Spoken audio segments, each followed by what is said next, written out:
Sí, muchas gracias, señor presidente. La estructura de este alegato se va a dividir en tres porciones. La primera de ellas es puramente técnica y tiene que ver con la formulación de la acusación realizada recientemente.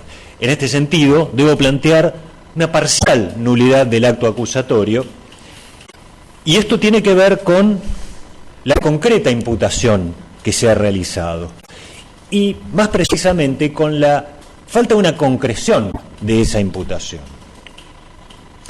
Me refiero a la parcialidad referida al clorhidrato de cocaína, porque se habló de una mezcla de sustancias, se habló de que hay una porción de ella que corresponde a sustancia prohibida listada, pero no se nos dijo cuánto es. En ningún momento del alegato acusatorio se nos dijo cuánto hay específicamente de material prohibido, clorhidrato de cocaína. Pero esto que pareciera ser un sencillo error, soslayable, en remitirnos, por ejemplo, a la propia pericia de Fojas 268, no tiene solución y no tiene vuelta atrás. Porque si vamos a la pericia, puntualmente, Fojas 268, advertimos una inconsistencia mayúscula en el dictamen pericial. Ve usted, señor presidente, que en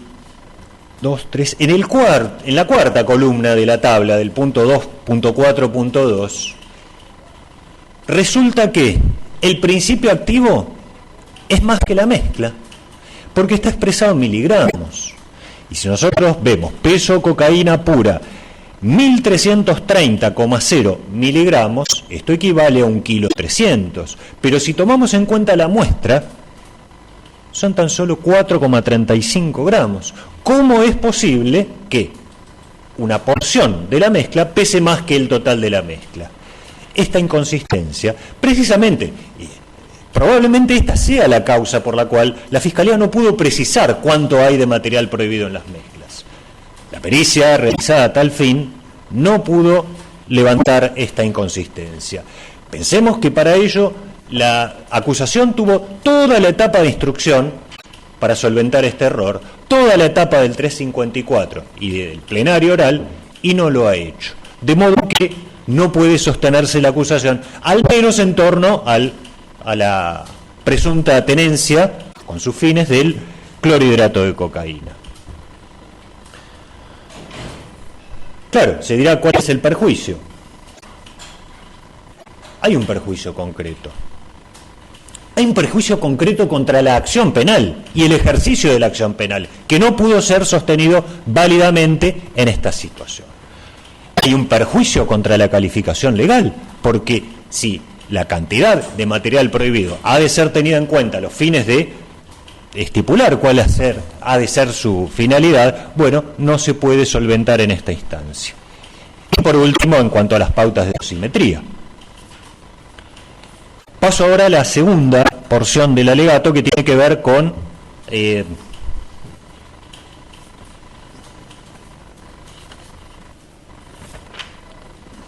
las pruebas. La posición de la defensa de mi asistida, en la cual yo hago pie, es el implante de cocaína durante el allanamiento y una parcialidad respecto de la marihuana. Relató mi asistida que al ser consumidora de esta última sustancia tenía una porción en su poder, del total de 84 gramos incautados en esa causa. Hay un plus, alrededor de 30 gramos, que en su decir ha sido implantado también, al igual que la totalidad de la cocaína. Bien, ¿cómo desempatamos, por así decirlo, esta situación? Una teoría que dice que lo tenía y lo tenía para vender, y una teoría que dice me ha sido implantado. Bien, a través de las pruebas. ¿Qué pruebas tenemos? Vamos a remitirnos cronológicamente a cómo se fueron acumulando en el expediente. Y tenemos como hechos más llamativos, por así decirlo, aquellas salidas en moto. Esas salidas en moto, de la cual recibimos una versión durante la instrucción, han sido explicadas claramente en esta instancia a través de la declaración de mi asistido. salía a comprar estupefacientes, a proveerse de los mismos. Por eso es que en el video número 2 no se ve el dinero. Hemos pasado en reiteradas oportunidades y aún tratando con la cámara lenta o de una reproducción de un modo más lento, no se pudo ver el dinero, no se pudo ver el sentido de circulación de esa supuesta transacción, supuesta venta, supuesta compra. Y también tenemos que tener en cuenta que de allí surge la identidad de la partida entre lo incautado a Villar, de lo cual de seguida me referiré, y lo que tenía mi asistida en su domicilio. Claro, también está la posibilidad, mencionada por mi asistida, de que Villar también tuviera más material estupefaciente para venderle a alguien más. Y esa posibilidad no ha sido descartada. No lo hemos escuchado a Villar cómo se hizo de ese material ni para qué lo tenía. Acompañando esta versión tenemos el video número 3, en el cual se la ve a mi asistida parada en la vereda del domicilio de su casa, fumando marihuana. Ahora sí vamos puntualmente al suceso que lo tuvo por implicado al joven Villar. Y claro, si uno presenta, el episodio de Villar, y no se centra a analizarlo detenidamente, vamos a llegar a una conclusión muy por arriba. Y lo que tenemos que hacer aquí es minuciosa. Y minuciosamente vamos a ver qué es lo que ocurrió en esa actuación cristalizada a fojas 372 a 374. Y para esto es elemental tener la declaración de Campitelli y confrontarla con la de Martínez y con el acta. Cuando Campitelli llega al lugar de los hechos, recordemos que habían permanecido a bordo de la camioneta en que los llevaron a escasa distancia. ¿Qué nos dice? ¿Cuál fue su primera impresión? El chico ya estaba con las manos apoyadas en la pared. Técnicamente estaba detenido. Bien, confrontemos esto con los sucesos narrados en el acta de procedimiento de fojas 372 a 374. Luego de su intercepción en la vereda, se le pregunta, y puntualmente dice, consultado si portaba algún elemento que comprometa su situación procesal, manifiesta que sí. No nos importa mucho a nosotros la autoincriminación, porque no estamos defendiendo a Villar, pero sí estamos viendo qué pasó y qué es rescatable del suceso de Villar en contra de mi asistido. Al manifestar sí, en forma radial se solicita al oficial de policía Suárez Hugo que se dirija a nuestra posición con 2 personas para que oficien de testigos de actuación. Es decir, tenemos primero la detención de esta persona con sustancia prohibida en su poder y luego de ello la convocatoria de los testigos. Por esa razón, cuando Campitelli llega al hecho, el chico ya estaba con las manos en la pared. Bien. Esto por su parte también es compatible con el testimonio de Martínez, que nos dice, solicito colaboración, al encontrar la droga se convoca a los testigos. Con lo cual, no pueden pervivir las dos versiones. O la droga se encontró antes, o la droga, como nos quedó claro en el debate, se encontró después. Algo similar ocurre con el episodio de Ocampo y Colón, donde no pudo ser filmado. Entonces, ¿qué valor le podemos dar a un parte que nos relata un suceso que, desgraciadamente no pudo ser filmado? ¿Cómo lo hemos de valorar? Claro, y aquí debo necesariamente confrontarlo con la posición de la Fiscalía cuando en idéntica circunstancia nos dice, pero el testigo Acevedo no vio cuál era el contenido de la bolsa. ¿No estamos acaso en la misma situación? ¿Por qué hemos de privilegiar una sobre la otra? ¿Por qué no hemos de privilegiar la posición de la defensa frente a la de la acusación? Que en definitiva es la opción constitucional que hemos aceptado. Los partes, por otro lado, se agotan en su fin. Los partes no son una información cristalizada y definitiva que va a poder ser utilizada en cualquier momento. El parte tiene una misión concreta: orientar al juez de instrucción en torno, o al fiscal en este caso, en torno a la investigación. Permitirá producir intercepciones telefónicas en la vía pública, seguimiento de remesas, allanamientos, la manda jurisdiccional que sea. Pero allí agotan su función. No podemos traerlos al debate cuando en el debate tenemos a la reina de las pruebas, la prueba testimonial, apoyada en los casos en que así ocurre con algún video, que luego hemos visto no nos permite sacar conclusiones asertóricas. Y ahora sí, nos vamos al allanamiento, la tercera de las posiciones de las que va a hablar esta defensa y que en el mismo sentido crítico pretende ser desacreditado. Claro, se nos habló, partiendo por supuesto siempre desde la opción del implante policial del material estupefaciente, que los precintos en definitiva tendrían que ver con la pureza. ¿Sabe qué pasa? Nos estamos centrando en aspectos secundarios, pero lo más importante, no pudo ser acreditado. Si la Fiscalía tiene la misión de sostener y probar la regularidad del procedimiento, que los precintos sean de diferentes colores no coadyuva en esa misión de darle regularidad al procedimiento. Y es por ello que también, al referirse a la testimonial de Acevedo, no lo puede hacer con seguridad. Dice, posiblemente haya llegado tarde al procedimiento. Pero esto entra en el margen de la duda a la que de seguido me referiré. Claro, que Acevedo no pudo asegurar cuál era el contenido de las bolsas nos sitúa en el mismo margen que los partes y que aquel video que hemos visto reiteradas veces. Con una enorme diferencia. Acevedo estaba parado a 2 metros de la puerta, viendo todo lo que sucedía, y nos agregó un hecho que ninguno de nosotros teníamos conocimiento, que es el presunto robo de electrodomésticos. Mito del que todos sabemos, pero nunca hay prueba de lo que ocurre. Y esto lo escuchamos con insistencia. Nadie quiere denunciar, pero todos sabemos que algo de eso en el fondo existe en muchísimas causas. Claro, si no figura en el acta, no está en el mundo. ¿Qué nos queda?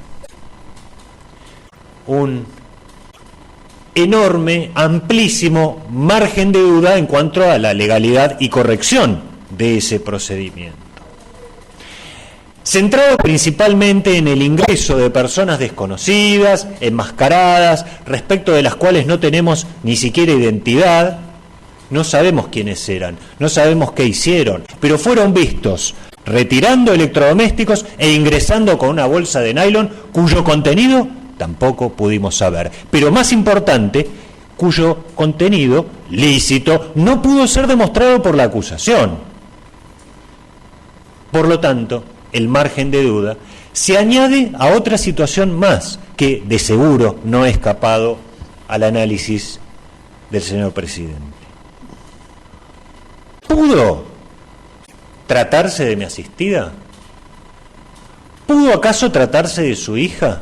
También mencionada en los partes iniciales, que después le perdimos contacto, interés con la causa. ¿Pudo ser la hija? ¿Qué opción le queda a una madre respecto de su hija, que además tiene un padecimiento psiquiátrico que en estos momentos la tiene internada? ¿Está ella obligada a acusar a su hija, si esta es una de las posibilidades, de las cuales no tenemos conocimiento, de la cual no pudo ser descartada en la investigación?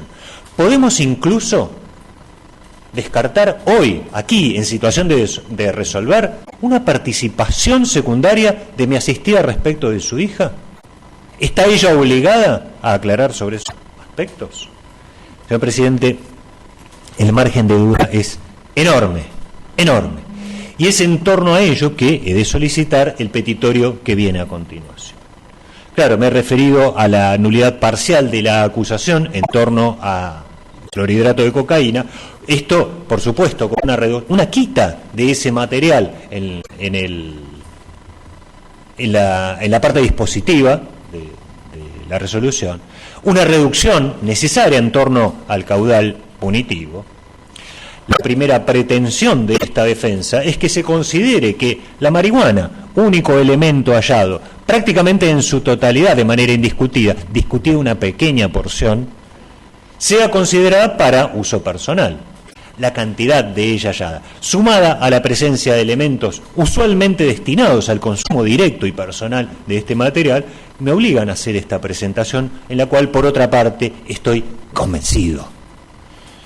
De manera subsidiaria se ha de solicitar, y en caso de no prosperar estas nulidades, la que tiene que ver con la acusación y con el hallazgo, se caratule la calificación legal de mi asistida en el primer párrafo del artículo 14, esto es tenencia simple. De manera adversa, se considere la posibilidad de una participación secundaria de mi asistida en un comercio eventualmente llevado por su hija, hecho que por otra parte no fue descartado por la acusación. Y por último, en caso de no prosperar ninguna de estas opciones, el caudal punitivo sea el mínimo, y a ello he de concluir por los siguientes elementos. Claro, coincido plenamente con las circunstancias atenuantes y discrepo de manera absoluta con los agravantes. Tenemos, por un lado, una cuestión muy curiosa. El informe del artículo 20 ha sido evaluado de manera simultánea y contradictoria, tanto como atenuante y como agravante. La colección de este elemento invalida su doble y simultánea y contrapuesta valoración por parte de la acusación. La cantidad de droga. Primero, que no sabemos exactamente, pues no lo ha dicho la acusación, cuánto hay de clorhidrato de cocaína específicamente. No así de la marihuana, que sí está mencionada específicamente por la fiscal, con total corrección, en coincidencia con la pericia de Fojas 268, pero no en torno al clorhidrato de cocaína. Otra de las cuestiones es el fraccionamiento. ¿Qué tiene que ver el fraccionamiento con el caudal punitivo? Si el fraccionamiento justamente ha sido uno de los elementos utilizados para descifrar la calificación legal. ¿Qué es esto? Una nueva ponderación. Ya lo usé para fijar la calificación y ahora lo vuelvo a usar para el caudal punitivo. No puede utilizarse una doble ponderación de un mismo elemento sin que haya un elemento que nos permita efectivamente utilizar esa doble ponderación. Por último, edad, formación y capacidad de autodeterminación de mi asistida. Tengo especialmente en cuenta lo que nos ha informado de su tratamiento psiquiátrico, nos dio datos incluso de la doctora que la trata, el informe coincidente en ello del artículo 20 de la Ley de Estupefacientes, y en mi caso entiendo que esto afecta la autodeterminación del sujeto y debe ser evaluado, como parcialmente lo hizo también la Fiscalía, en condición de circunstancia atenuante.